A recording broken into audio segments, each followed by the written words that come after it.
Assalamualaikum warahmatullahi wabarakatuh. Semoga Allah senantiasa merahmati kita semua.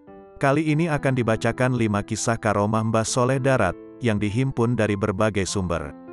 Namun sebelum ke kisah karomah beliau, terlebih dahulu akan dibacakan biografi singkat Mbah Soleh Darat sebagaimana dimuat di biografiulamahabaib.blogspot.com sebagai berikut. Mbah Soleh Darat, nama lengkapnya adalah Muhammad Saleh bin Umar As-Samarani, yang dikenal dengan sebutan Mbah Soleh Darat, hidup sezaman dengan Syekh Nawawi Banten dan Syekh Khalil bin Abdul Latif Bangkalan Madura.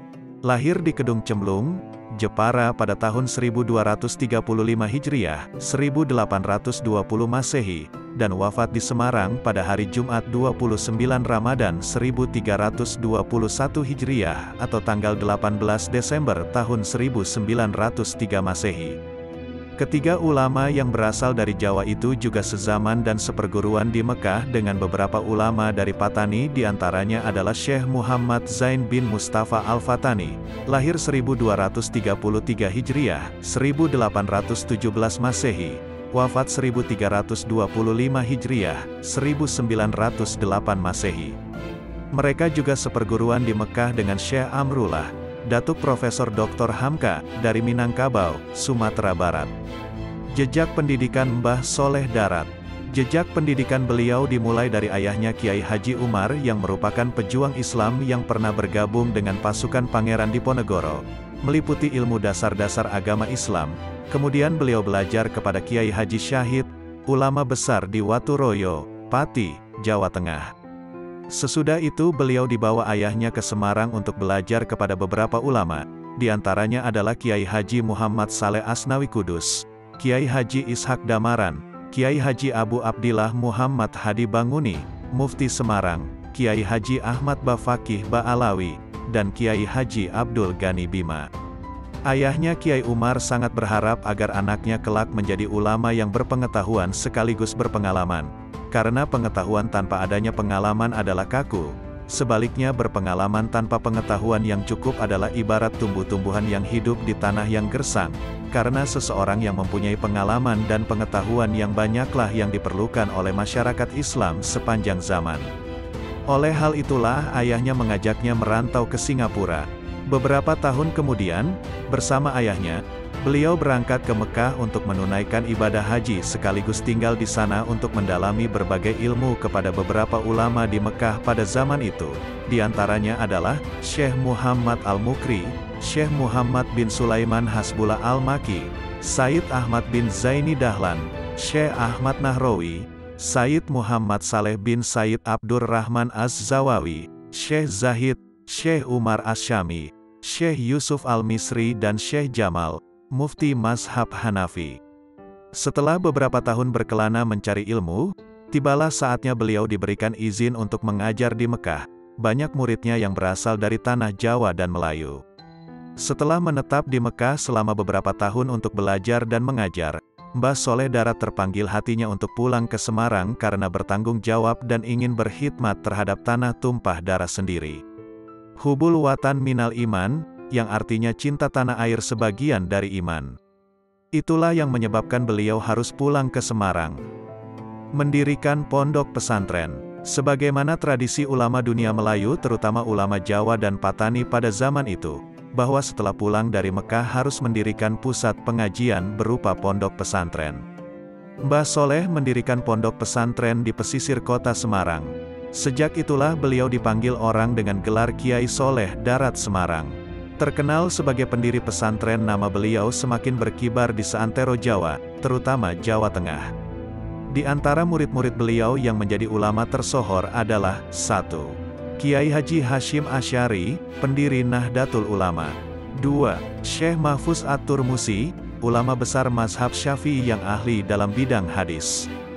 3. Kiai Haji Ahmad Dahlan, pendiri Muhammadiyah. 4. Kiai Haji Bisri Syamsuri, pendiri pesantren Mambaul Ma'arif Jombang. 5. Kiai Haji Idris, pendiri pondok pesantren Jamsaren, Solo. 6. Kiai Haji Syaban, ulama ahli falak di Semarang. 7. Kiai Haji Dalhar, pendiri pondok pesantren Watu Congol Muntilan, Magelang. 8. Raden Ajeng Kartini, yang menjadi simbol kebanggaan kaum wanita Indonesia. Yang mengagumkan dari kesekian murid beliau, ada 3 orang yang disahkan sebagai pahlawan nasional Indonesia, yaitu Kiai Haji Ahmad Dahlan, dengan surat keputusan Pemerintah Republik Indonesia, nomor 657, tanggal 27 Desember tahun 1961, Hadratus Syekh Hashim Asy'ari, dengan surat keputusan Presiden Republik Indonesia, nomor 294, tanggal 17 November tahun 1964, Raden Ajeng Kartini, dengan surat keputusan Presiden Republik Indonesia, nomor 108, tanggal 12 Mei tahun 1964. Goresan pena Mbah Soleh Darat. Di antara karya-karya Mbah Soleh yang terlahir dari tangan kreatifnya adalah 1. Majmu'ah Asy-Syari'ah Al-Kafiyah li Al-Awam. Kandungannya membicarakan ilmu syariat untuk orang awam. 2. Al-Hakim. Kandungannya tentang ilmu tasawuf, yang merupakan petikan-petikan penting dari kitab Hikam karya Syekh Ibnu Athaillah As-Sakandari. 3. Kitab Munjiat. Kandungannya tentang ilmu tasawuf, yang merupakan petikan penting dari kitab Ihya Ulumuddin karya Al-Ghazali. 4. Kitab Batoif At-Taharah. Kandungannya membicarakan tentang hukum bersuci. 5. Kitab Faidir Rahman. Kandungannya merupakan terjemahan dari tafsir Al-Quran ke dalam bahasa Jawa. Kitab ini merupakan terjemahan dari tafsir Al-Quran yang pertama dalam bahasa Jawa di dunia Melayu. Menurut riwayat, satu naskah kitab tafsir tersebut pernah dihadiahkan kepada Raden Ajeng Kartini ketika menikah dengan R.M. Joyodiningrat, Bupati Rembang. 6. Kitab Manasik Al-Hajj. Kandungannya membicarakan tentang tata cara mengerjakan haji. 7. Kitab As-Salah. Kandungannya membicarakan tentang tata cara sholat. 8. Terjemahan Sabil Al-Abid, ala Jauhara At-Tauhid. Kandungannya tentang akidah ahli sunnah wal jamaah, mengikut pegangan Imam Abu Hasan Al-Asy'ari dan Imam Abu Mansur Al-Maturidi. 9. Mursyid Al-Wajiz, membahas tentang tasawuf dan akhlak. 10. Minhaj Al-Atqiyah, membahas tentang tasawuf dan akhlak. 11. Kitab Hadis Al-Miraj, membahas tentang perjalanan Nabi Muhammad Sallallahu Alaihi Wasallam dari Mekah ke Baitul Maqdis dan selanjutnya ke Mustawa menerima perintah sholat 5 waktu sehari semalam. Kitab ini sama kandungannya dengan Kifayah Al-Muhtaj karya Syekh Daud bin Abdullah Al-Fatani. 12. Kitab Asrar As-Salah, membahas tentang rahasia-rahasia salat. Hampir semua karya Mbah Saleh Darat ditulis dalam bahasa Jawa dan menggunakan huruf Arab, pegon atau Jawi. Hanya sebagian kecil yang ditulis dalam bahasa Arab, bahkan sebagian orang berpendapat bahwa orang yang paling berjasa menghidupkan dan menyebarluaskan tulisan pegon, tulisan Arab bahasa Jawa, adalah Mbah Soleh Darat Semarang. Berikut akan dibacakan 5 kisah karomah Mbah Soleh Darat. Kisah pertama dimuat di bondowoso.jatimnetwork.com sebagai berikut. Kiai Soleh Darat memiliki karomah yang cukup banyak. Salah satunya adalah karomah beliau tentang kisah kambingnya yang memakan macan yang ditunggangi oleh tamunya. Pada suatu hari, Kiai Soleh Darat yang sudah kembali dari Mekah dan menetap di Darat Semarang, kedatangan tamu seorang tokoh yang terkenal sakti asal Jawa Timur. Si tokoh tersebut sudah biasa dipanggil Kiai. Tamu tersebut datang malam hari, karena Kiai Soleh Darat sudah mengajar ngaji. Seorang santri mempersilahkan sang tamu menunggu di serambi langgar, musola, seraya disuguhi minuman. Usai mengaji, Kiai Soleh menemui tamunya tersebut, lantas bertanya, "Anda kesini naik apa?" "Saya kesini naik harimau," jawab si tamu dengan nada pamer. Maklum, saat itu tunggangan yang biasa dipakai orang umum adalah kuda. "Diikat di mana harimaumu itu?" tanya Kiai Soleh Darat. "Saya ikat di luar pagar sana itu, khawatir menakuti santri-santri jenengan," jawab sang tamu. Kiai Soleh Darat tersenyum, lantas menyuruh santrinya menuntun macan besar tunggangan tamunya itu. Santri Kiai Soleh Darat ternyata sama sekali tidak takut pada macan tersebut. "Masukkan kandang ya Kang, biar tidak kedinginan dan kehujanan," perintah Kiai Soleh kepada santrinya. Mengetahui bahwa yang dimaksud adalah kandang kambing, si tamu jadi khawatir. "Jangan dimasukkan kandang Kiai, nanti kambing jenengan dimakan sama macan saya," kata si tamu. "Tak apa-apa, kambing saya akan aman kok," jawab Kiai Soleh Darat. Lalu tamu tersebut dipersilahkan istirahat menuju kamar untuk beristirahat. Sebelum tidur, si tamu membayangkan macannya pasti telah menerkam kambing-kambing milik Kiai Soleh, dan keesokan harinya akan ada banyak bangkai. Namun, karena kelelahan, matanya segera terpejam. Pagi harinya usai diajak berbincang dan dijamu makanan oleh tuan rumah, dia bergegas menengok ke kandang. Betapa terperanjatnya dia, bukan bangkai kambing yang ditemukan, malah macannya yang dimakan oleh kambing Kiai Soleh Darat. Mengetahui hal itu, akhirnya si tamu meminta maaf dan menyesali kesombongannya. Dia menyadari betapa rendah ilmunya dibandingkan Kiai Soleh Darat. Kisah kedua dimuat di portal majalengka.pikiranrakyat.com sebagai berikut. Dikisahkan saat Mbah Soleh Darat sedang berjalan kaki menuju Semarang, kemudian lewatlah tentara Belanda berkendara mobil. Begitu mobil mereka menyalip Mbah Soleh, tiba-tiba mogok. Mobil itu bisa berjalan lagi setelah tentara Belanda memberi tumpangan kepada Mbah Soleh Darat. Selain itu, karena mengetahui sosok Mbah Soleh Darat yang memiliki pengaruh yang besar, pemerintah Belanda mencoba menyuap Mbah Soleh Darat dengan sejumlah uang. Maka diutuslah seorang untuk menghadiahkan banyak uang tersebut kepada Mbah Soleh Darat dengan harapan Mbah Soleh Darat bersedia berkompromi dengan penjajah Belanda. Mengetahui hal itu, Mbah Soleh Darat marah dan tiba-tiba beliau mengubah bongkahan batu menjadi emas di hadapan utusan Belanda itu. Namun, kemudian Mbah Soleh Darat menyesal telah memperlihatkan karomahnya di depan orang. Hingga akhir hayatnya Mbah Soleh Darat dikabarkan selalu menangis jika mengingat kejadian tersebut. Kisah ketiga dimuat di cirebontimes.com sebagai berikut. Dikisahkan pada suatu hari, seorang santri asal Madura diusir oleh pengurus pondok karena dinilai sangat nakal. Mbah Soleh Darat saat itu sedang tidak ada di pesantren.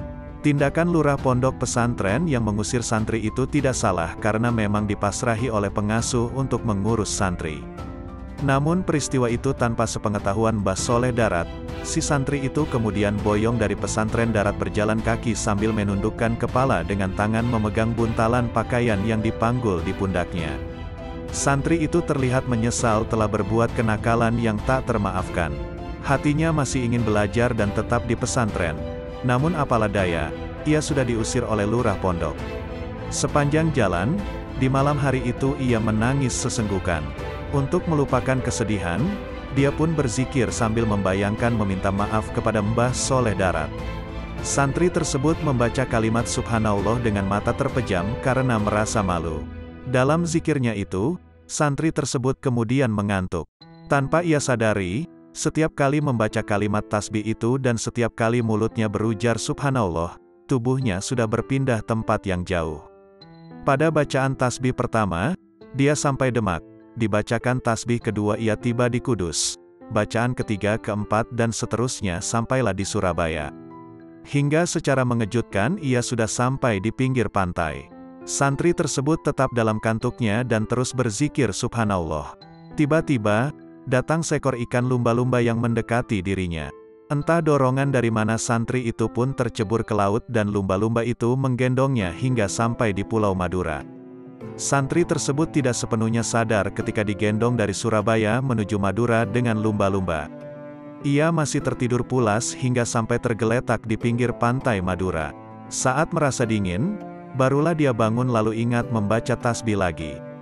Ketika matanya sudah terbuka dan bersiap berjalan, lamat-lamat dia melihat sesosok orang berdiri di depannya. Masih di kegelapan malam itu namun sudah menjelang fajar, selangkah dua langkah dia dekati sosok yang berdiri itu. Semakin dekat, ia pun semakin melihat bahwa sosok itu ternyata seorang lelaki sudah tua dan bersorban, bajunya khas model kiai zaman dulu. Setelah semakin jelas, terperanjatlah si santri Madura itu. Betapa kagetnya dia, ternyata yang tengah berdiri di depannya adalah gurunya sendiri, Mbah Soleh Darat. Dengan senyum lembut, dua tangan mulia sang kiai meraih muridnya itu. Dia sambut sendiri sang murid yang menangis dalam penyesalannya itu. Lalu sang murid diajak kembali ke Semarang untuk meneruskan ngajinya. Si santri itu telah dimaafkan dan diperkenankan mondok kembali malam itu juga. Kisah keempat dimuat di talimulquranalasror.blogspot.com sebagai berikut. Orang Islam, terlebih orang Jawa, pasti mengerti apa yang dinamakan berkat. Berasal dari kata barokah atau berkah, bermakna bertambahnya nikmat kebaikan, yang diserap dalam bahasa Jawa menjadi bermakna bingkisan nikmat berisi menu lezat. Menjadi istilah untuk menyebut makanan berisi lauk pauk dalam wadah sebagai bingkisan dalam acara tradisi keislaman. Biasanya berkat dibagikan dalam acara pengajian, maulidan, tahlilan, atau kenduri. Seluruh hadirin pulang mendapatkan berkat yang biasa dimakan bersama keluarganya di rumah masing-masing. Seperti umumnya di Nusantara, di Semarang biasa diadakan tahlilan maupun selamatan di setiap rumah warga yang punya hajat. Suatu hari, Kiai Soleh Darat diundang warga yang cukup jauh dari Kampung Darat, Semarang. Warga Kampung Darat dan sekitarnya sudah paham, bahwa Mbah Soleh kalau berdoa itu cekak aos, pendek dan ringkas. Namun penduduk kampung yang mengundang Kiai Soleh itu belum mengetahui kebiasaan sang Kiai pengasuh pondok pesantren Darat ini. Maka pada peristiwa itu, usai Mbah Soleh membacakan doa penutup tahlilan, hadirin sudah menerima berkat dan sudah pada pamitan pulang. Keluarga tuan rumah ada yang menyeletuk komentar. Iki berkat didongani mung sitik, lak podo karo pasir. Ini berkat kok cuma didoakan sedikit, kok kayak pasir saja.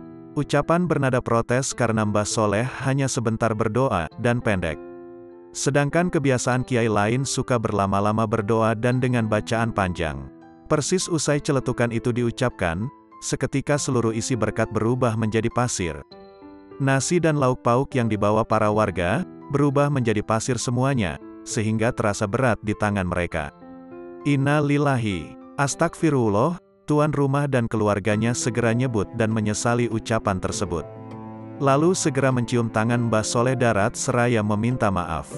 Kisah ini diceritakan seorang zuriyah atau keturunan Kiai Soleh Darat, Ustadz Muhammad Agus Taufik bin Zahroh binti Khalil bin Soleh Darat.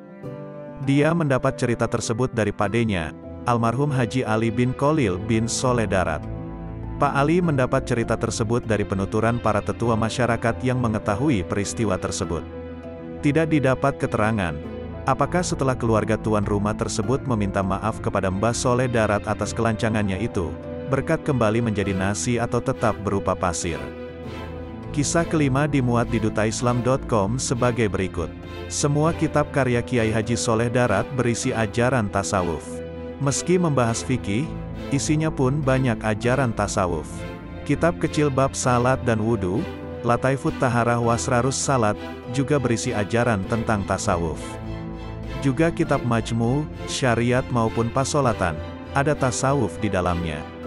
Terlebih dalam kitab yang memang membahas tentang tasawuf, seperti Munjiat, Minhajul Atqiyah fi Syarhi Marifatil Asqiyah, Terjamah Al-Hikam, dan Syarah Al-Burdah, penuh ajaran tentang pembersihan hati dan penghambaan sejati kepada Allah Ta'ala. Karena keahlian Mbah Soleh Darat sebagai ahli tasawuf, selain keahlian di banyak bidang lain, beliau dijuluki Imam Al-Ghazalinya Jawa. Sebab semua kitab karyanya selalu mengutip ajaran tasawufnya Imam Al-Ghazali. Dan memang beliau sendiri menyebut bahwa karya-karyanya itu memetik dari kitab tasawuf Al-Ghazali. Kebiasaan beliau usai mulang atau mengajar ngaji adalah menulis.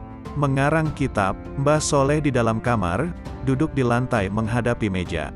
Dengan penerangan lampu teplok, lembar demi lembar kertas beliau goresi dengan pena tutul dengan tinta bak buatan China.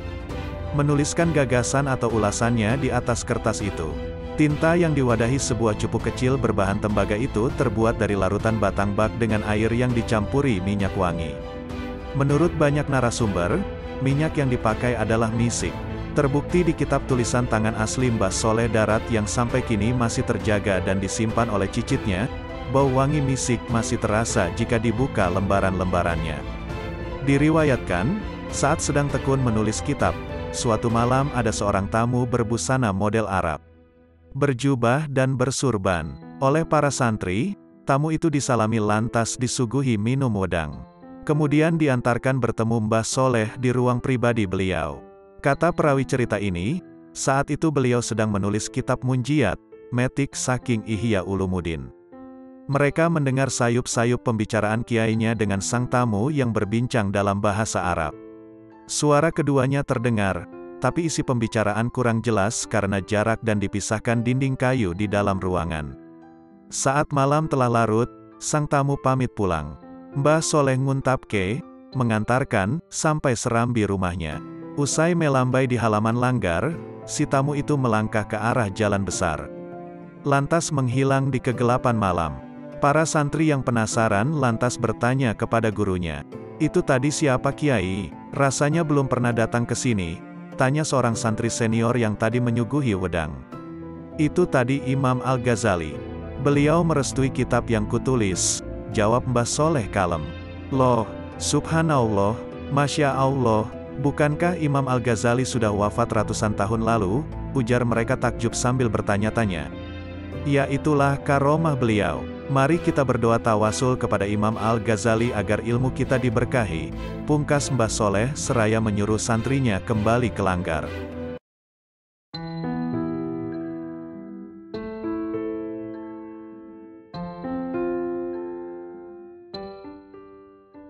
Kiai besar dan wali Allah yang amat dihormati di kalangan umat Islam ini, yang biasa disapa Mbah Masum, adalah salah satu dari dua gembong kiai asal Lasem selain Kiai Baidowi Abdul Aziz.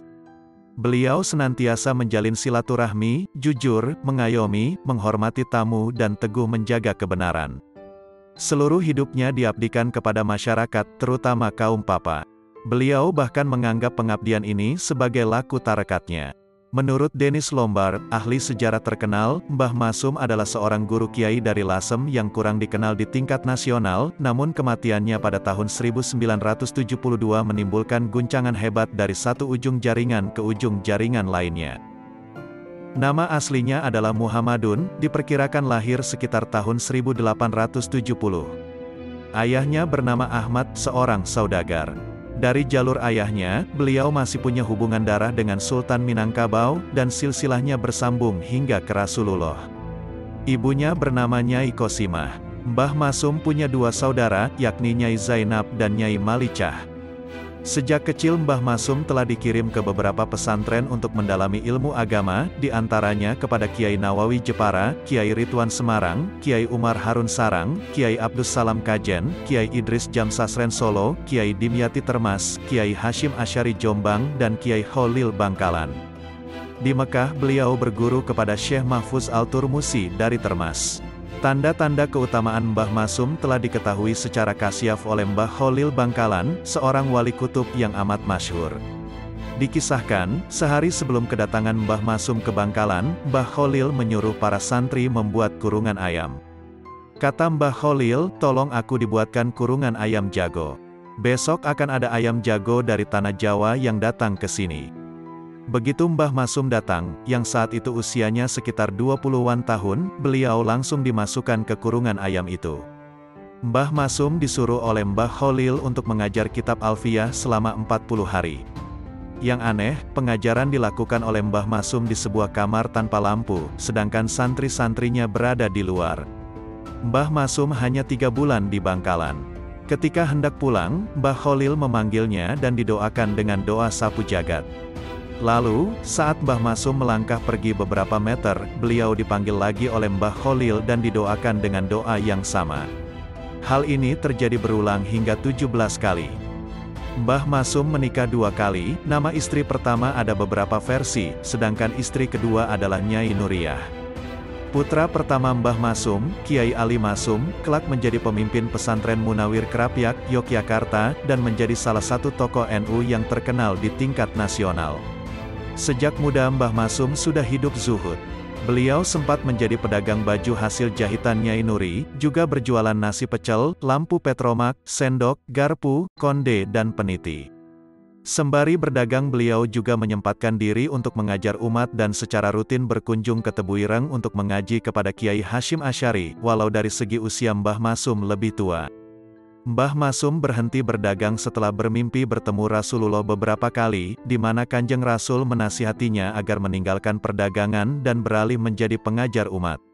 Mimpi itu terjadi di beberapa tempat di stasiun Bojonegoro. Saat antara tidur dan terjaga, beliau berjumpa Kanjeng Rasul yang memberinya nasihat la khaira illa fi nasir al-ilmi, tiada kebaikan kecuali menyebarkan ilmu.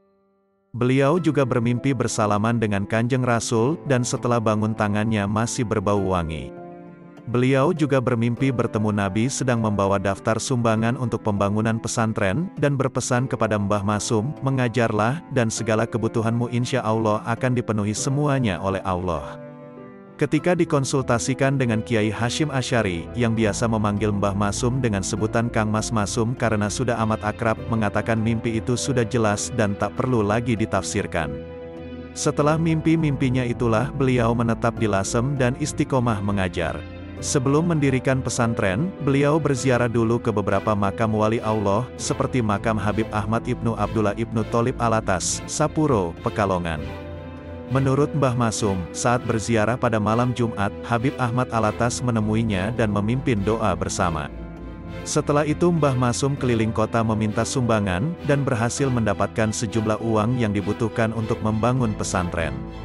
Selain ke makam Habib Ahmad, beliau juga sering mendatangi Haul Habib Ali Kuitang, Jakarta, dan ke makam Mbah Jejeruk, Sultan Mahmud di Binangun Lasem. Setiap kali berziarah ke makam Mbah Jejeruk ini, Mbah Masum selalu membaca sholawat Nariyah 4444 kali dalam sekali duduk. Mbah Masum juga istiqomah mengamalkan doa Nurun Nubuwah selepas salat subuh dan asar. Setelah beberapa lama mengembangkan pondok, pesantrennya kemudian dinamakan Pesantren Al-Hidayat. Tetapi agresi Belanda tahun 1949 membuat Mbah Masum harus mengungsi, dan pesantren mengalami masa vakum sampai situasi tenang dan aman kembali. Mbah Masum selama mengajar banyak berperan aktif langsung dalam pendidikan santrinya. Beliau juga memiliki kebiasaan mengajar beberapa kitab yang diajarkan terus-menerus berulang-ulang, artinya jika kitab itu khatam, maka akan dimulai lagi dari awal. Di antaranya adalah pelajaran Al-Quran, Fathul Qorib, Fathul Wahab, Jurumiyah, Alfiyah, Al-Hikam Ibnu Athoillah, dan Ihya Ulumuddin. Mengenai kitab Al-Hikam ini, Mbah Masum menyatakan bahwa beliau menghatamkannya sebanyak usia beliau. Mengenai kitab Ihya, beliau berujar, saya khawatir kalau melihat santri yang belum pernah khatam kitab Ihya tapi sudah berani memberikan pengajaran kepada umat, ya, semoga saja dia selamat. Fathul Wahab juga dihatamkan sebanyak usianya, sehingga beliau pernah berkata bahwa ilmu fikih telah ada di dalam dadanya. Ketika beliau sudah berusia lanjut, kebanyakan santri yang datang kepadanya umumnya punya tujuan utama tabarukan, atau mengambil barokah spiritualnya. Dalam mengajar santri Mbah Masum amat disiplin dan istiqomah, sebab istiqomah adalah lebih utama ketimbang 1000 karomah. Beliau juga tak segan-segan menegur khatib Jumat yang khotbahnya terlalu lama dengan cara bertepuk tangan. Banyak muridnya yang menjadi kiai besar, seperti Kiai Abdul Jalil Pasuruan, Kiai Abdullah Fakih Langitan, Kiai Ahmad Saihu Jakarta, Kiai Bisri Mustafa Rembang, Kiai Fuad Hashim Buntet Cirebon, dan masih banyak lagi. Sebagai Kiai NU, beliau juga gigih berjuang mendukung membesarkan NU bersama kiai-kiai lainnya. Beliau amat mencintai organisasi ini, sehingga beliau menyatakan tidak ridho jika anak keturunannya tidak mengikuti NU. Bahkan Mbah Masum sendiri selalu didatangi oleh banyak kiai, jika ada urusan penting di tubuh NU untuk meminta nasihat dan doanya. Misalnya ketika hangat-hangatnya pembentukan Jamiyah Tharikah Al-Mu'tabarah Al-Nahdiyah, Mbah Masum termasuk yang setuju, dan bahkan menjadi salah satu petinggi organisasi tarekat itu, walaupun beliau sendiri tidak mengamalkan praktik-praktik tarekat. Menurutnya, saya sudah menggunakan tarekat langsung dari Kanjeng Nabi Muhammad, yakni berupa hub al-fukara wa al-masakin, mencintai kaum fakir miskin. Selain itu banyak pula tokoh lain yang sowan kepada beliau guna meminta doa restu. Hal ini juga dilakukan oleh Profesor Kiai Haji Mukti Ali saat diangkat menjadi Menteri Agama. Mbah Masum bersedia mendoakan Mukti Ali jika dia mau mengikuti sarannya, yang salah satunya menunjukkan kebesaran jiwanya, engkau jangan sekali-kali membenci NU sebab membenci NU, sama dengan membenci aku, karena NU itu saya yang mendirikan bersama-sama ulama lain. Tetapi engkau pun jangan membenci Muhammadiyah. Jangan pula membenci PNI dan partai lain. Kau harus dapat berdiri di tengah-tengah dan berbuat adil terhadap mereka. Ketika pecah huru-hara PKI, Mbah Masum terpaksa melakukan perjalanan dari kota ke kota, karena beliau termasuk tokoh yang diincar hendak dibunuh oleh PKI. Mbah Masum wafat pada tanggal 28 April tahun 1972, 14 Robiul Awal 1392 Hijriah, jam 2 siang, setelah salat Jumat. Upacara pemakamannya dibanjiri massa yang ingin memberikan penghormatan terakhir. Pemakamannya dihadiri oleh banyak tokoh ulama, petinggi partai politik dan pejabat pemerintah. Berikut akan diuraikan beberapa karomah beliau. Bertamu Wali Songo, ada satu kisah karomah lain yang menunjukkan ketinggian kedudukan spiritualnya. Hari itu datang 9 orang tamu ke Lasem. Mereka ingin berjumpa dengan Mbah Masum. Namun, karena tuan rumah sedang tidur, Ahmad, salah seorang santrinya, menawarkan apa perlu Mbah Masum dibangunkan. Ternyata mereka menolak. Lalu mereka semua, yang tadinya sudah duduk melingkar di ruang tamu, berdiri sambil membaca solawat, kemudian berpamitan. Apa perlu Mbah Masum dibangunkan? Tanya Ahmad sekali lagi. Tidak usah, ujar mereka serempak lalu pergi. Rupanya saat itu Mbah Masum mendusin dan bertanya kepada Ahmad perihal apa yang baru saja terjadi. Setelah mendapat penjelasan, Mbah Masum minta kepada Ahmad agar mengejar tamu-tamunya. Tapi apa daya, mereka sudah menghilang, padahal mereka diperkirakan baru sekitar 50 meter dari rumah Mbah Masum. Ketika Ahmad akan melaporkan hal tersebut, Mbah Masum, yang sudah bangun tapi masih dalam posisi tiduran, mengatakan bahwa tamu-tamunya itu adalah Wali Songo dan yang berbicara tadi adalah Sunan Ampel. Setelah mengucapkan kalimat tersebut, Mbah Masum tertidur pulas lagi. Beras melimpah. Ada sebuah kisah, suatu ketika Mbah Masum menyuruh santri bernama Zulkifli untuk mengecek persediaan beras di Al-Hidayah. Beras sudah habis, dan habisnya beras itu disusul dengan terjadinya musim kemarau di Lasem. Mbah Masum menyuruh Zulkifli untuk memanggil cucu-cucunya. Bersama cucu-cucunya, santri Zulkifli diajak juga. Mbah Masum memimpin istighosah dan membaca potongan syair burdah berikut yang artinya, "Wahai makhluk paling mulia, Muhammad, saya tidak ada tempat untuk mencari perlindungan, kecuali kepadamu, pada kejadian malapetaka nan besar." Syair burdah tersebut dibaca 80 kali, dilanjutkan dengan doa sebagai berikut. Ya Allah, orang-orang yang ada dalam tanggungan kami sangat banyak, tetapi beras yang ada pada kami telah habis. Untuk itu kami mohon rizki darimu. Selain mengamini, Nadiroh, salah seorang cucunya, berteriak, Mbah, tambahi 1 ton. Ditimpali oleh Mbah Masum, tidak 1 ton, tapi lebih. Beberapa hari kemudian, beras seolah mengalir dari tamu-tamu yang datang dari berbagai kota, seperti Pemalang dan Pasuruan, ke tempat Mbah Masum. Menurut Bapak Zulkifli, wirid istighosah itu jika diamalkan sangat manjur, tentu dengan bimasyaatilah. Masih soal beras. Pada kali yang lain, setelah mengajar 12 santrinya lalu diikuti dengan membaca Alfiyah, Mbah Masum minta mereka mengamini doanya, karena persediaan beras sudah habis. Ya Allah, Gusti, saya minta beras. Amin. Ke-12 santri itu, yang ditampung dan ditanggung di rumah Mbah Masum, khidmat menyambung doanya. Doa tersebut disampaikan tanpa mukodimah dan tanpa penutup seperti umumnya doa. Jam 11 siang, datang sebuah becak membawa beberapa karung beras. Tanpa pengantar, kecuali alamat ditempel di karung-karung beras itu. Di sana tertera jelas, kotanya adalah Banyuwangi. Kepada santrinya yang bernama Abrori Akhwan, Mbah Masum minta agar mencatat alamat yang tertera di karung itu. Suatu saat ketika berkunjung ke Banyuwangi, Mbah Masum bermaksud mampir ke alamat itu. Saat alamat tersebut ditemukan, tempat itu ternyata kebun pisang yang jauh di pedalaman. Ironisnya, masyarakat di sana hampir-hampir tak ada yang kelebihan rizki. Mengetahui bisikan hati. Haji Abrori Akhwan saat masih nyantri di Al-Hidayah pada awal dekade 60-an, dia pernah diminta untuk memijiti Mbah Masum. Saat sedang memijit, Haji Abrori Akhwan bertanya-tanya dalam hati, beberapa pertanyaan itu antara lain. Jika benar Mbah Masum seorang kiai, kenapa dia tidak sering terlihat menggunakan peci haji atau surban saat keluar rumah? Jika benar Mbah Masum seorang kiai, kenapa dia tidak tampak sering berzikir dalam waktu yang lama? Jika benar Mbah Masum seorang kiai, kenapa tidak banyak kitab kuning di dalamnya? Pertanyaan tersebut tergelitik dalam hati Haji Abrori Akhwan saat sedang memijiti Mbah Masum. Tanpa diduga, Mbah Masum secara lisan memberikan penjelasan yang merupakan sebuah jawaban atas apa yang sedang dipikirkan oleh Haji Abrori Akhwan di dalam hatinya tadi.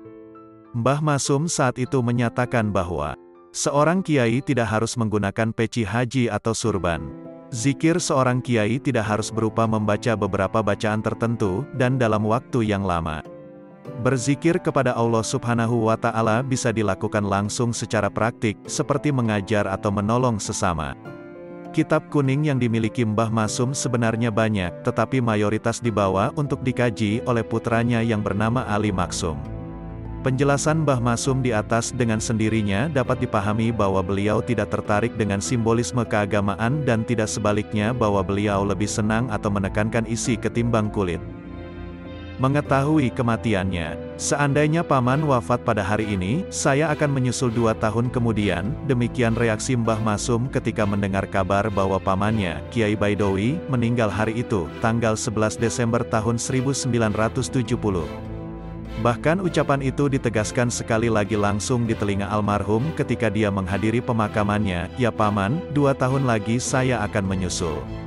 Mbah Masum tutup usia pada tanggal 28 Oktober tahun 1972 atau 12 Ramadan 1332, sepulang dari salat Jumat di Masjid Jami Lasem, tak jauh dari rumahnya. Persis seperti ucapannya, menyusul 2 tahun setelah pamannya wafat. Mendatangkan kendaraan. Kali ini soal dokar atau delman. Santri yang mengawal Mbah Masum kebingungan. Setelah maghrib, sudah menjadi kebiasaan, dokar di daerah Batang, Pekalongan, tidak akan ada yang berani keluar kecuali kalau di-charter. Namun Mbah Masum berkata, "Salat dulu, kendaraan soal belakang." Ketika itu rombongan Mbah Masum sudah sampai di sebuah musola. Maka salatlah mereka secara berjamaah. Bahkan dilanjutkan hingga salat Isya. Setelah semua selesai, rombongan pun melanjutkan perjalanan. Dan, tanpa diduga, begitu rombongan keluar dari halaman musola, lewatlah sebuah dokar kosong. Mereka pun menaikinya. Subhanallah.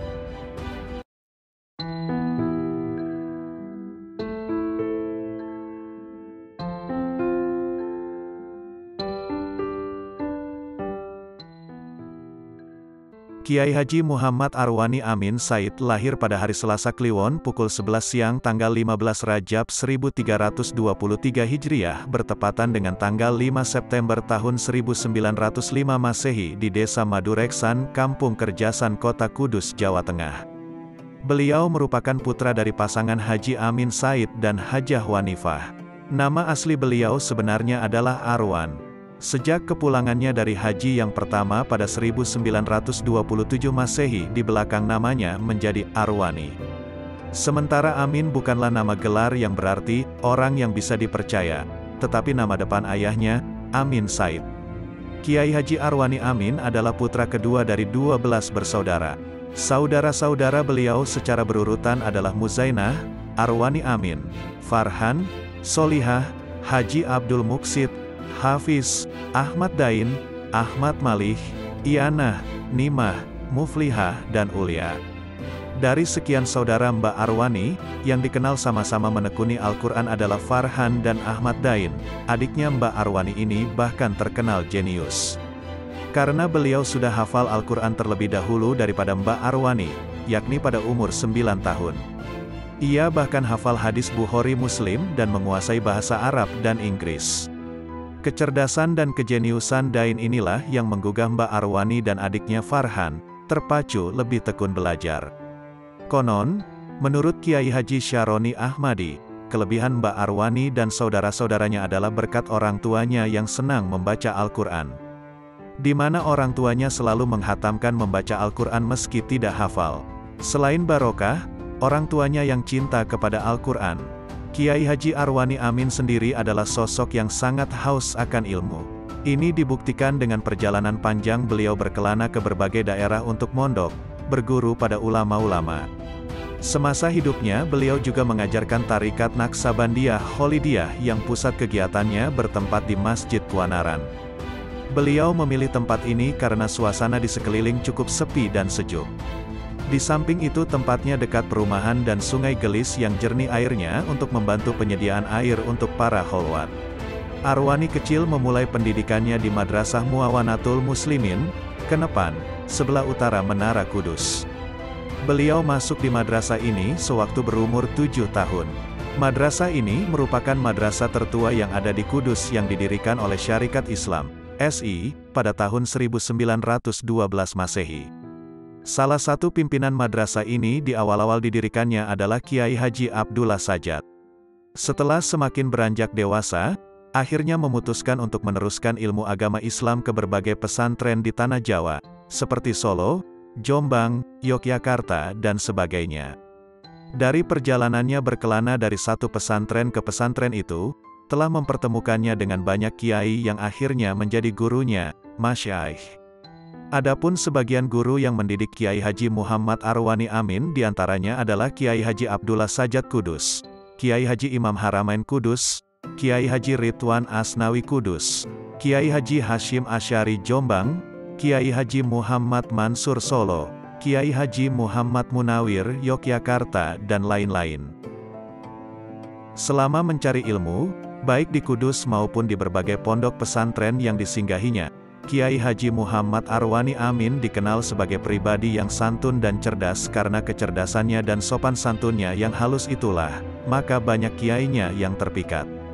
Karena itulah pada saat mondok Kiai Haji Muhammad Arwani Amin sering dimintai oleh kiainya membantu mengajar santri-santri lain. Lalu muncullah rasa sayang di hati para kiainya. Beliau dikaruniai kecerdasan dan minat yang kuat dalam menuntut ilmu. Pada masa remajanya dihabiskan untuk menuntut ilmu mengembara dari pesantren ke pesantren.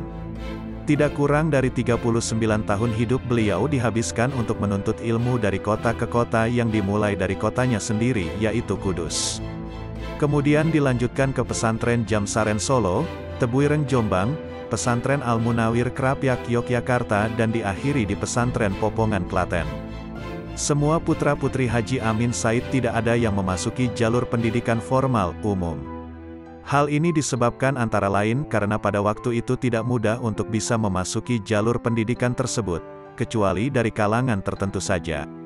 Sejak kecil sampai dewasa mereka belajar dari beberapa pondok dan kiai yang ada di Kudus, kecuali Arwani, Farhan dan Ahmad Dain yang kemudian pergi mesantren keluar kota Kudus.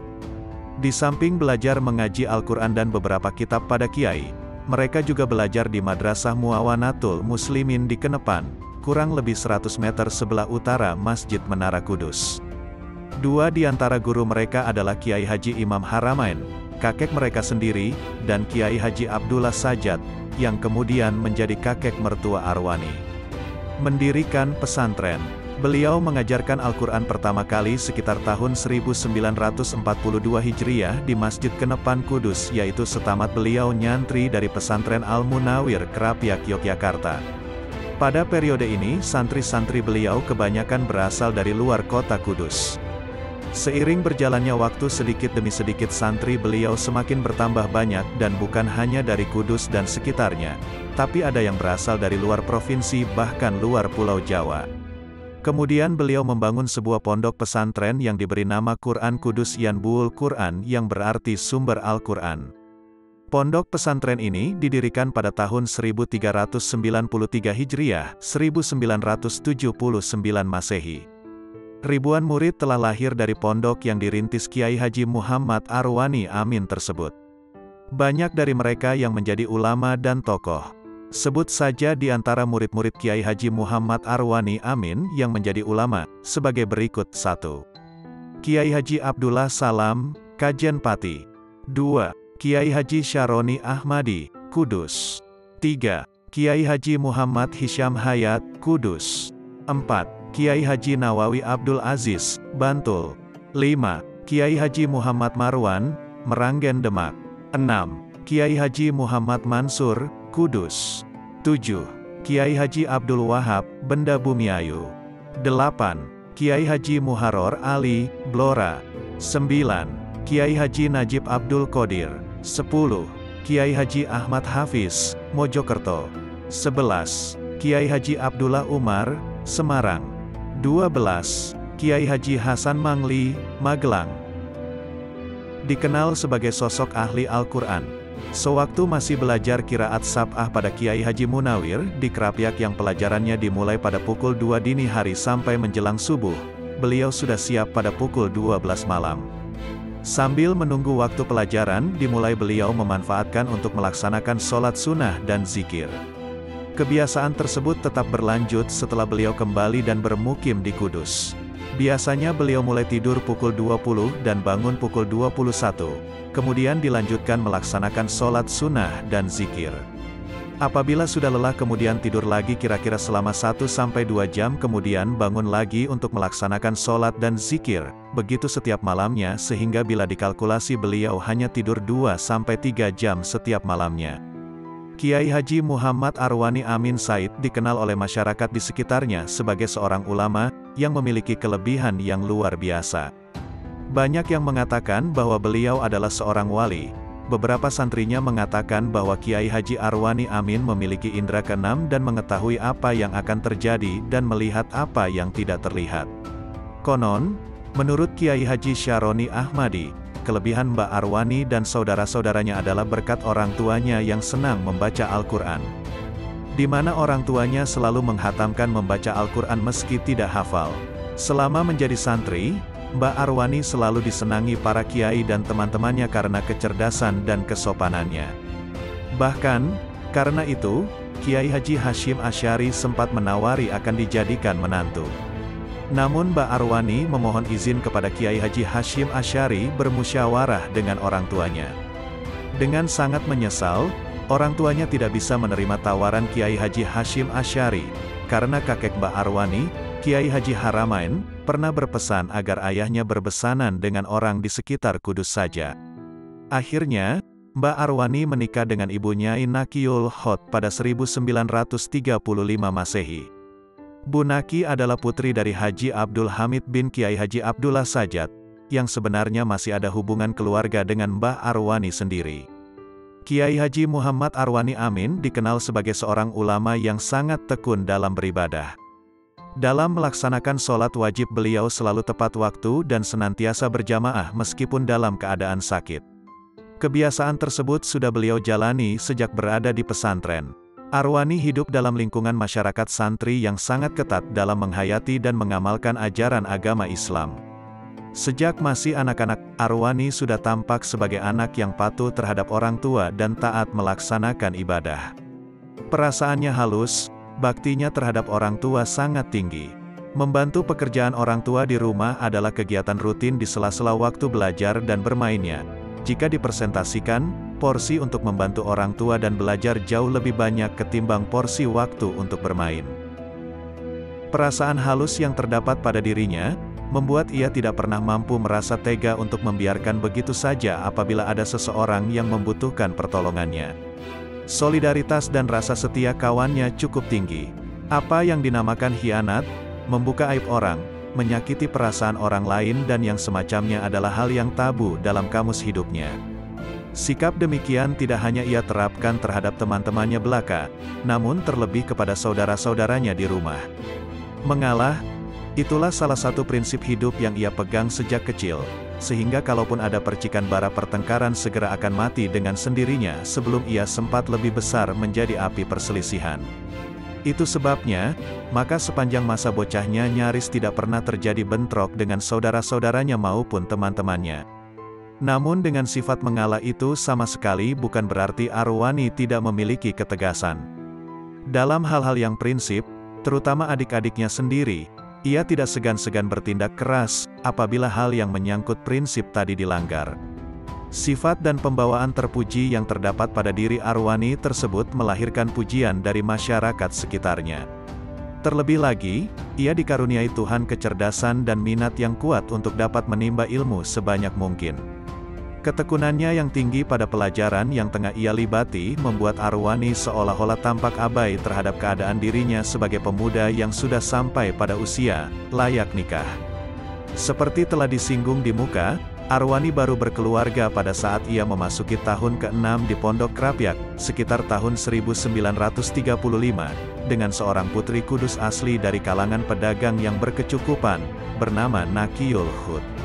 Perkawinannya ini terjadi atas prakarsa dan sekaligus berdasarkan pilihan orang tua, yang tentu saja disetujui baik oleh Arwani. Sebagai sumber kehidupan, ia mulai membuka usaha kecil-kecilan dalam bentuk warung dan perusahaan minuman merek Pisang Raja. Di warungnya tersebut tersedia kebutuhan pokok sehari-hari seperti beras, kopi, gula, susu dan lain-lain. Selain itu ia juga dagang kitab-kitab sekaligus turut mengelola toko kitab, Mubarokatan Thoyibatan, milik mertuanya. Hasil dari usaha itu ia gunakan untuk memenuhi kebutuhan harian dan selebihnya ditabung. Uang tabungan ini kemudian untuk membeli sebidang tanah yang terletak sekitar 250 meter sebelah utara Masjid Menara, tepatnya di Kampung Kelurahan Desa Kajeksan.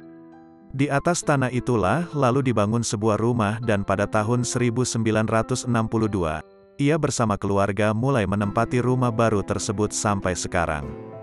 Pada tahun 1930, untuk pertama kalinya Arwani menunaikan ibadah haji ke Tanah Suci bersama ibundanya Hajah Wanifah. Sedangkan haji yang kedua ia laksanakan bersama istri Bunakiyul Hud pada tahun 1969. Setelah sekian lama berjuang untuk agama, masyarakat, dan negara akhirnya beliau pun harus kembali ke haribaan Allah Subhanahu wa Ta'ala. Beliau wafat pada tanggal 1 Oktober tahun 1994 Masehi, yang bertepatan dengan 25 Rabiul Akhir 1415 Hijriah, dalam usia 92 tahun. Ribuan pelayat mengiringi kepergian beliau. Suasana duka yang sangat mendalam terasa, bukan hanya dari keluarga yang ditinggalkan, tetapi masyarakat yang ditinggalkan pun kehilangan salah satu sosok panutan yang sangat alim, santun, dan dicintai masyarakat. Kiai Haji Muhammad Arwani Amin dimakamkan di Kompleks Pondok Hufat Yanbuul Quran, sekarang Pondok Tahfiz Yanbuul Quran. Sebagaimana kata pepatah, gajah mati meninggalkan gading, manusia mati meninggalkan nama. Namun Kiai Haji Muhammad Arwani Amin tidak sekedar meninggalkan nama belaka, tetapi meninggalkan kenangan, karya, dan umat yang tetap mengharumkan namanya sampai sekarang. Di dunia pesantren, nama Kiai Haji Muhammad Arwani Amin sangatlah dihormati. Bukan sekedar karena beliau adalah seorang ulama besar keturunan pahlawan nasional, yaitu Pangeran Diponegoro yang sangat dikenal, tetapi kedalaman ilmu, sikap tawadu, dan suka menghormati sesama inilah yang menjadikan Kiai Haji Muhammad Arwani Amin kian melekat di hati masyarakat, dengan keharuman namanya dan berbagai pujian dan sanjungan penuh rasa hormat dan takzim atas kealimannya. Berikut akan dibacakan beberapa kisah karomah beliau. Air putih berfungsi sebagai bahan bakar. Suatu hari, Mbak Arwani pergi keluar kota untuk menghadiri suatu acara bersama beberapa kiai dengan menggunakan mobil. Selepas menghadiri acara, rombongan Mbak Arwani pun pulang menuju Kudus. Baru sampai di daerah Rembang, tiba-tiba mobilnya mogok. Setelah diperiksa oleh sang sopir, ternyata bahan bakar mobilnya habis. Sang sopir dan beberapa anggota rombongan bingung, karena pada waktu itu sangat jarang keberadaan SPBU atau yang menjual BBM eceran di pinggir jalan. Di saat sopir dan para kiai kebingungan, tiba-tiba Mbak Arwani memberi air putih kemasan dan dawuh, "Coba tuangkan pakai air putih ini." Tanpa ragu, sang sopir pun mengiyakan dawuh Mbah Arwani tersebut. Subhanallah, mobil pun kembali bisa berjalan. Pergi ke Madinah dalam sekejap. Kiai Haji Mansur Popongan adalah guru tarikahnya Mbah Arwani. Saat Mbah Mansur dirawat di sebuah rumah sakit di kota Solo, Mbah Arwani menjenguk gurunya itu. Di sela-sela obrolan guru dan muridnya tersebut, tiba-tiba Mbah Mansur minta sesuatu kepada Mbah Arwani. "Mbah Arwani, saya ingin sekali makan kurma hijau. Apa sampeyan bisa mencarikan untukku?" Dengan bergegas Mbah Arwani pun menyanggupi permintaan gurunya itu. Dalam sekejap, setelah Mbah Arwani keluar dari kamar tempat gurunya dirawat, Mbah Arwani langsung tiba di kota Madinah Al-Munawwarah. Setelah sampai di Madinah, Mbah Arwani pun langsung mencari kurma hijau di sebuah pasar kota Madinah. Sehabis membeli kurma hijau, Mbah Arwani tidak ingin menyia-nyiakan waktunya untuk ziarah ke makam Rasulullah Shallallahu Alaihi Wasallam dan salat di Masjid Nabawi. Namun, baru beberapa rakaat salat selesai didirikan, Mbah Arwani melihat gurunya sudah berada di belakangnya. Betapa kaget Mbah Arwani karena sudah disusul oleh gurunya itu. Gurunya pun dawuh, "Selesai salat langsung pulang ya?" Mbah Arwani pun menjawab, "Enggeh, Mbah Yai. Rokok tak pernah habis." Suatu waktu, ada seorang tamu yang sowan kepada Mbah Arwani. Tidak berselang lama, si tamu diberi jamuan dan sebungkus rokok. Setelah mendengar nasihat-nasihat dari Mbak Arwani, si tamu pun mohon pamit untuk pulang. Tetapi sebelum pulang, Mbak Arwani bilang, bawa saja rokoknya, tapi jangan dihitung berapa isinya. Si tamu pun mengangguk, enggeh Mbah Yai. Tak terasa, si tamu merasa heran, kenapa sudah 1 minggu rokok yang dikasih Mbak Arwani itu tidak habis-habis, padahal dalam sehari ia bisa menghabiskan kurang lebih 6 batang rokok. Karena penasaran, ia pun membuka bungkus rokok yang dikasih Mbak Arwani tersebut, ternyata isinya tinggal 1 batang.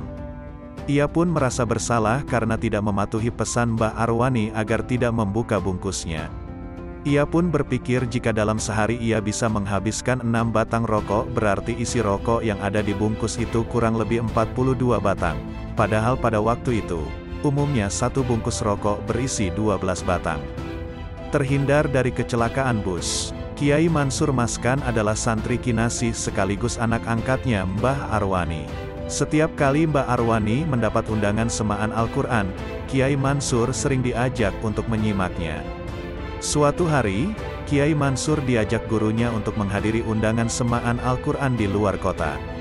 Karena jaraknya jauh, Mbah Arwani pun memutuskan untuk naik bus. Lama sekali Kiai Mansur dan gurunya menunggu datangnya bus. Tak berselang lama, ada bus yang kondisinya baik dan mulus lewat di depan mereka. Saat Kiai Mansur akan menghentikan bus tersebut, tiba-tiba Mbak Arwani melarangnya, "Jangan bus ini, tapi bus berikutnya saja." Kiai Mansur pun hanya mengiyakan dawuh gurunya itu. Kemudian datanglah bus yang kondisinya tidak baik dan kurang mulus di depan mereka. Kiai Mansur pun menghentikan bus tersebut atas perintah gurunya itu. Dalam perjalanan, Kiai Mansur melihat sebuah peristiwa kecelakaan. Ternyata yang kecelakaan adalah bus yang tadi hampir dinaiki dirinya dan gurunya itu. Dalam hati, Kiai Mansur berujar, ternyata Mbah Yai Arwani melihat kejadian sebelum kejadian itu terjadi. Membayat ruh-ruh yang suci. Kiai Haji Abdullah Sa'ad Ahmadi berkisah dalam bukunya yang berjudul Tahu Menceng. Kisah ini bersumber dari Kiai Haji Ma'ruf Irsyad.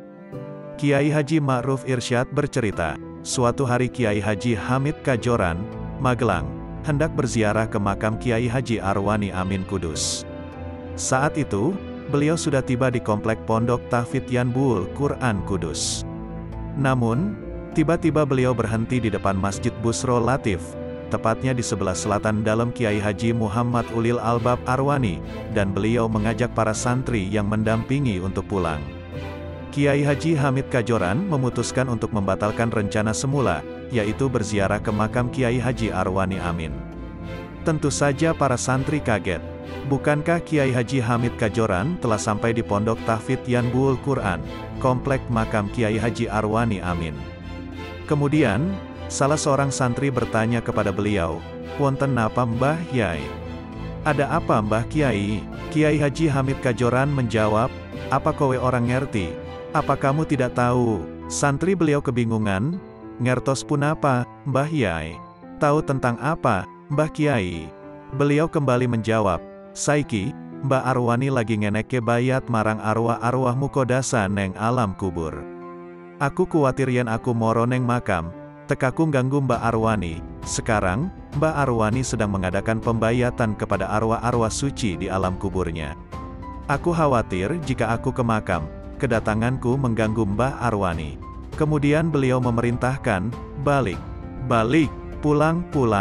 Para santri pun dengan takzim mengikuti beliau. Kiai Haji Hamid Kajoran dengan kejernihan mata batinnya mampu melihat langsung kehidupan barzahiyah, alam kubur, Kiai Haji Arwani Amin. Cerita di atas adalah bukti kehidupan barzahiyah, alam kubur, Kiai Haji Arwani Amin yang terhubung dengan guru-guru, wali-wali, yang masih hidup di dunia. Bagi kaum santri khususnya, yakinlah masih banyak cerita-cerita lainnya yang menjadi pengalaman para wali, terutama murid-murid kinasih beliau, yang setia mentarbiyah ruhaninya di pondok-pondok cabang Arwaniyah. Diperebutkan para bidadari surga, Kiai Arwani Amin, Kudus, Allahu Yarham, beserta putra-putranya tidak habis pikir mengapa akhir-akhir ini istri beliau sering uring-uringan. Padahal sebelum Kiai Arwani sakit, istri beliau tidak pernah berperilaku demikian. Sebelumnya beliau justru menjadi istri yang sangat lembut. Namun setelah Kiai Arwani sakit, keadaan berbalik begitu drastis. Karena kebingungan, kedua putra Kiai Arwani sowan kepada Maulana Habib Lutfi di Pekalongan. Kepada beliau mereka menyampaikan permasalahannya dan memohon petunjuk. "Ini bagaimana Habib?" keluh mereka. Mendengar penuturan keluarga Kiai Arwani ini, Habib Lutfi tidak segera berbicara. Sejenak beliau terdiam lalu tersenyum. "Nggak apa-apa," kata beliau. Kemudian beliau melanjutkan, "Ibu kalian itu uring-uringan itu wajar. Dia lagi cemburu." "Cemburu bagaimana Habib?" Mereka tak memahami. Allah memberi kasyaf, tersingkapnya tabir gaib, kepada ibu kalian sehingga dapat melihat suaminya, yaitu abah kalian, sedang menjadi rebutan para bidadari, jelas Habib Lutfi. Ketika kedua putra Kiai Arwani pulang kembali ke rumah, mereka menanyakan kepada ibunya perihal sering uring-uringannya itu. Sang ibu dengan tegas menjawab, "Bagaimana tidak marah? Lah wong setiap hari aku melihat abahmu dipeluk perempuan cantik-cantik. Bila baru sakit saja sudah menjadi rebutan bidadari, bagaimana nanti setelah meninggal dunia?" Organ tubuh dipenuhi Al-Quran. Suatu waktu, Kiai Haji Muhammad Arwani Amin, Mbah Arwani, menderita sakit yang berkepanjangan hingga keluarga dan para santri dibuat bingung. Sebab, Mbah Arwani mboten kerso dibawa ke rumah sakit. Akhirnya, setelah dibujuk oleh keluarga, Mbah Arwani pun kerso dibawa ke rumah sakit. Setelah diperiksa oleh beberapa dokter, ternyata tidak ditemukan penyakit apapun di dalam tubuh Mbah Arwani.